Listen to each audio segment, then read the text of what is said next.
Most of us have had a favorite toy, right? Maybe a doll or a stuffed animal we told all our secrets to.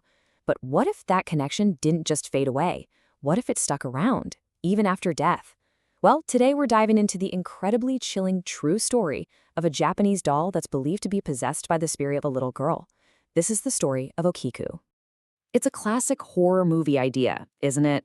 The creepy, inanimate object that just seems to have a life of its own.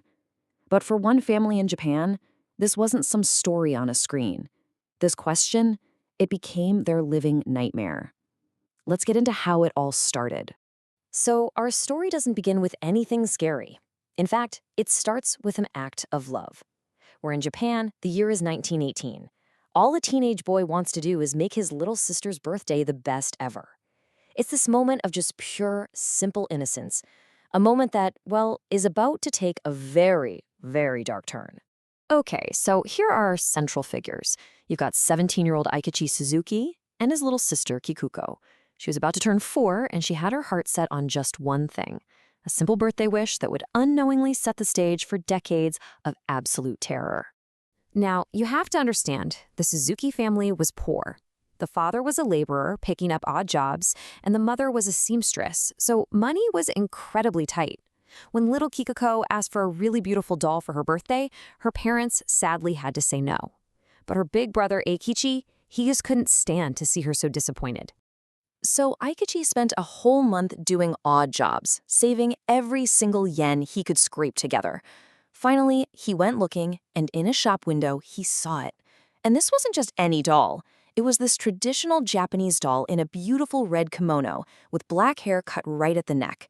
It had this strangely peaceful face, but its eyes, man, its eyes were so deep it was almost like they could see right into your soul. He knew right then and there that was the one. He had to buy it. Kikuko was absolutely over the moon. She named the doll Okiku, and it immediately became her best friend. I mean, she took it everywhere, slept right beside it, and would lovingly comb its hair. They were completely inseparable. But this perfect, happy little picture, it was about to be shattered. One day, while she was playing outside, Kikuko got bitten by a mosquito. She came down with a really bad case of malaria, and just like that, she died, clutching her beloved Okiku doll right up until her very last breath. The family was just devastated. They planned to cremate the doll with her, which is a common tradition for a loved one's favorite thing, but for some strange reason, they weren't allowed to. So instead, they put Okiku on a shelf in the family hall as a little memorial to the daughter they'd lost. And this is where the story really takes a turn. With the doll sitting there on that shelf, the family's grief soon got mixed with this creeping sense of fear. Strange things started to happen around the house. It all started pretty subtly. Things you might try to explain away. At night, Aikichi would hear these soft whispers coming from the hall that sounded just like his sister. Sometimes, the whole family would hear the faint sound of a little girl laughing. Then, one day, Aikichi got home and found all of Kiko's old drawings, which had been put away, scattered all over the floor right by the doll. All the windows were closed, nobody else was home, he just had no explanation for it. But as he was putting the doll back up on the shelf, he noticed something impossible. The doll's hair, which was originally cut short right to its neck, was now longer.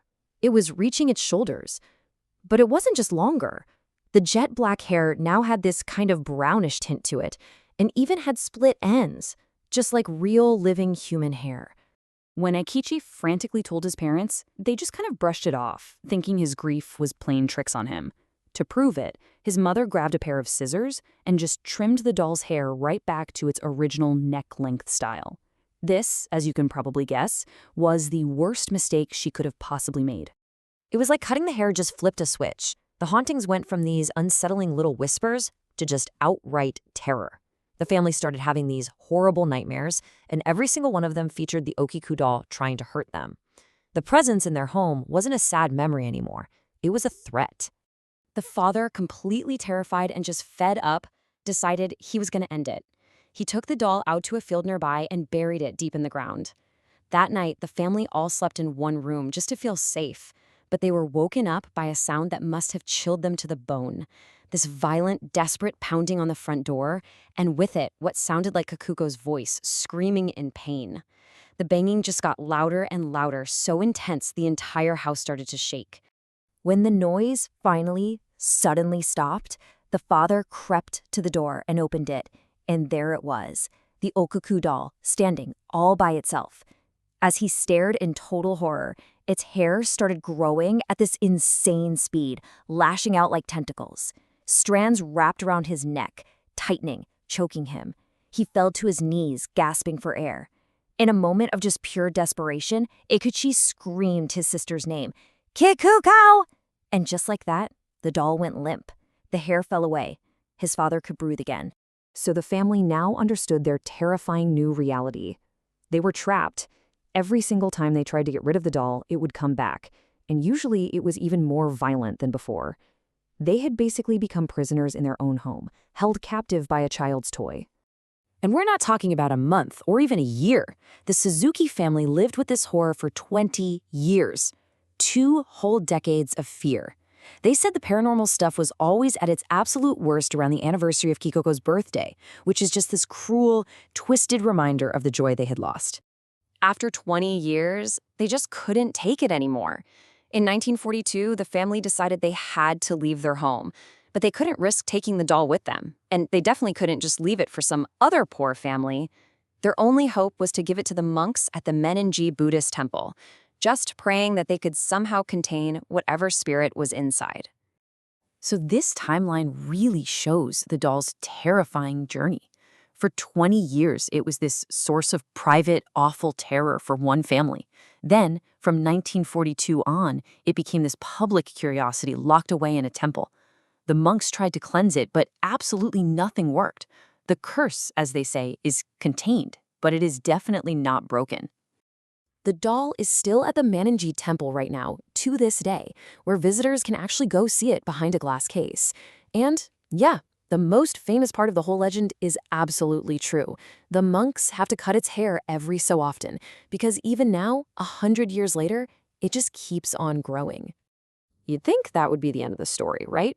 A spooky doll with growing hair, safely locked away. But no.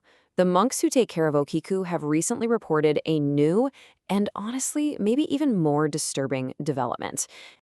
The doll's mouth, which was always closed in this kind of peaceful expression, is slowly starting to open.